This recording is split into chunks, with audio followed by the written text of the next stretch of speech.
Hey everyone, it's Ronald P. Tucker here, and I write books for boys and other reluctant readers. And as a matter of fact, today I want to talk about that. Why don't boys read? I'm going to be doing so as I show you here as I'm working on the next issue of The Amazing Red Bee, issue number 3, the final in the 3-issue series. The Kickstarter's coming out later next year. You can find the link for that down below. But let's get to today's topic. Why don't boys read?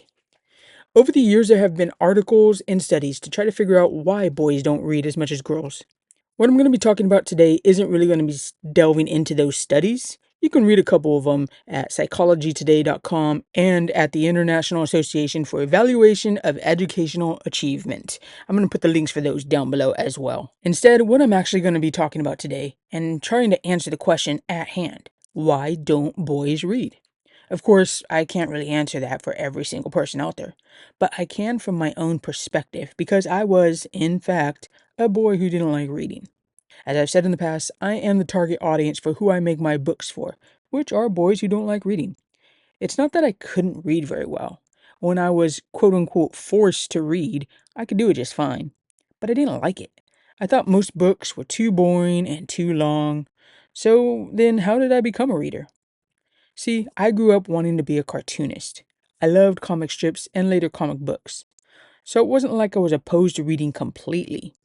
When I read comic strips and comic books, I did so mostly at the time for just for the art, looking at the cool art, all the way the action and the story was folding out artistically. And then I would try to draw like my favorite cartoonist did. I didn't get into enjoying reading prose books until I found some other ones that really appealed to me. We'll talk about that in just a second. Growing up, everyone has the required reading list in school. And while I read those titles, I didn't particularly enjoy them because they were boring. As an adult, now I can appreciate John Steinbeck and Ernest Hemingway, but at the time, the last thing I wanted to do was read The Grapes of Wrath or The Old Man and the Sea. The Great Gatsby has become one of my all-time favorite stories, but when I was first introduced to it, I hated it. What the heck is going on with this green light? That's stupid. Why do they talk so funny? I will say I did enjoy Lord of the Flies, but I think that's because it had some action and drama in it. And that's the point, really. What really got me into reading was action. Most boys like action and drama in their stories. The hero of the story, fighting through adversity, and then will the hero finally save the day or not? So when I found books like that, that's when I really started reading more. Books like the Alex Rider series, a 14-year-old who becomes a spy. A book filled with action. Then I found the Percy Jackson series, action and drama, and then some Greek fantasy. It was also cool, and it was funny.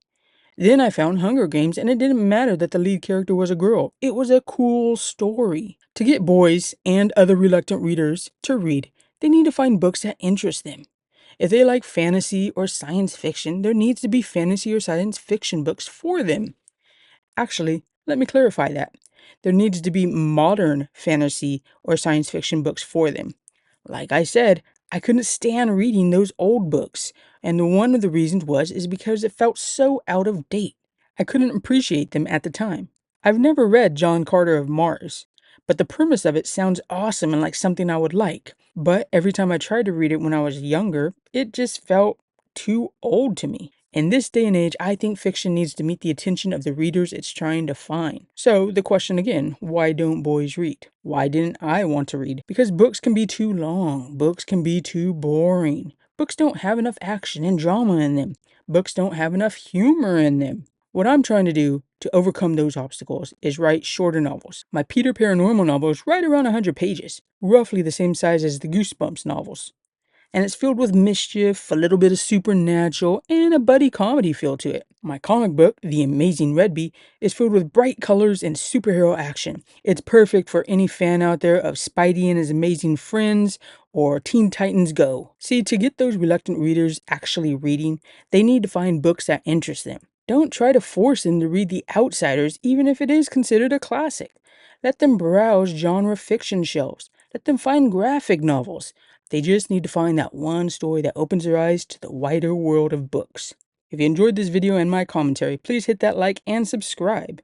And be sure to check out those links down below.